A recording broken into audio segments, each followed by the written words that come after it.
PDP नेता महबूबा मुफ्ती ने जम्मू कश्मीर चुनाव के लिए कल अपना घोषणा पत्र जारी किया और इस घोषणा पत्र में पार्टी ने 200 यूनिट बिजली फ्री देने, पुरानी पेंशन स्कीम लागू करने, फास्ट ट्रैक रिक्रूटमेंट प्रक्रिया शुरू करने जैसे वादे किए हैं।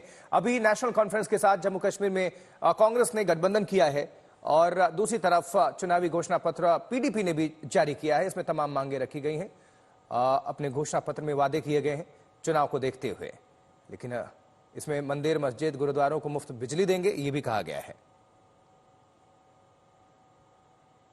कश्मीरियों के जो आईनी और कानूनी जो तहफ़्फ़ुज़ था, जो छीन लिया गया हमसे गैर कानूनी तरीके से, जो सुप्रीम कोर्ट ने भी कहा कि ये तरीका नहीं था इनके कानूनी और आईनी हुकूक छीनने का, कहीं ये अलायंस उसके लिए कोई खदशा न पैदा करे। इसलिए पीडीपी का जहां तक ताल्लुक है, हम कोई कॉम्प्रोमाइज नहीं करेंगे और बेखौफ होके उनकी तर्जुमानी करते रहेंगे, किसी डर के बगैर। ईडी, एनआईए रेड्स या क्रिकेट एसोसिएशन का कुछ हो, हमें कोई खतरा नहीं है।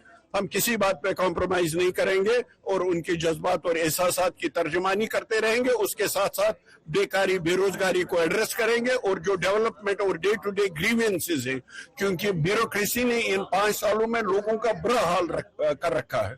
कोई सुनवाई नहीं, कोई सुनता नहीं है।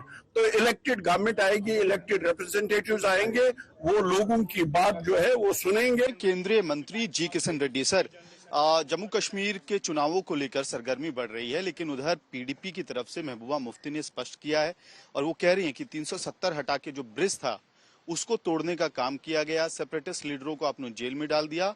जेल में डालना सोल्यूशन नहीं है, आपकी क्या प्रतिक्रिया है इस पे? बिल्कुल, मैं यही बताना चाहता हूँ, आर्टिकल 370 ब्रेकर था, देश के साथ जम्मू कश्मीर जोड़ने का ब्रेकर था।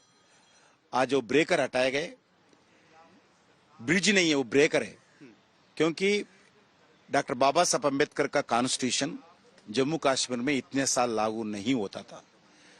जिन्ना का कॉन्स्टिट्यूशन था वो आर्टिकल 370।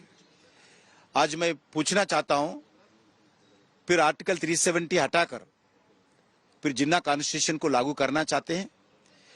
जो एससीज को, जो एसटीज को, पहाड़ियों को, गुज्जरों को जो रिजर्वेशन दिया गया, महिलाओं को रिजर्वेशन दिया गया, जो बीसी रिजर्वेशन दिया गया, वो रिजर्वेशन वापस लेना चाहते हैं, क्योंकि भारतीय जनता पार्टी सरकार देश में रहने वाले गरीबों के लिए, सामाजिक अलग अलग सामाजिक वर्गों के लिए जो रिजर्वेशन दिया है डॉक्टर बाबा साहब अम्बेडकर के कॉन्स्टिट्यूशन के द्वारा, सभी अधिकार हम जम्मू कश्मीर में रहने वाले हर लोगों को दिया है। वो महिला हो, किसान हो, नौजवान हो। एक चाइल्ड मैरिज बैन एक्ट भी इम्प्लीमेंटेशन हम आने के बाद किया। पहला तो एज से संबंध ने किसी भी शादी करते थे। तो हवाला दे रही हैं आपके पुराने वरिष्ठ नेताओं के, एल.के. आडवाणी, अटल बिहारी वाजपेयी की उन लोगों ने भी सेपरेटिस्ट नेताओं के साथ बातचीत की, लेकिन आपने जेल का रास्ता अपनाया कि सेपरेटिस्ट लीडर्स को। आज मैं बताना चाहता हूं, जब चर्चा करते वक्त भी जो टेररिस्ट को कभी कोई फ्री नहीं छोड़े, ये बिल्कुल गलत है।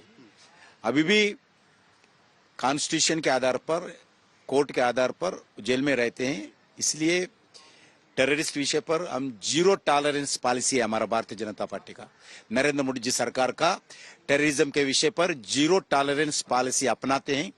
इसके रिजल्ट आज जम्मू कश्मीर में दिखते हैं। बीजेपी ने चाहा कि मसले कश्मीर को 370 तक लाके उसके बाद 370 के साथ स्टेटहुड हो जाएगा तो मसले कश्मीर 370 को खत्म कर दे। अब मसले कश्मीर की बहस जो इस वक्त है, पहले तो थी इलेक्शन में, अब सीट शेयरिंग है कि किसको कितनी सीटें मिलती। मैं समझती हूँ मसले कश्मीर बहुत पेचीदा मसला है, इसलिए पीडीपी की जो पॉलिसी है, जो मुफ्ती साहब का डॉक्ट्रिन है, उसी को हम आगे चलाना चाहते हैं।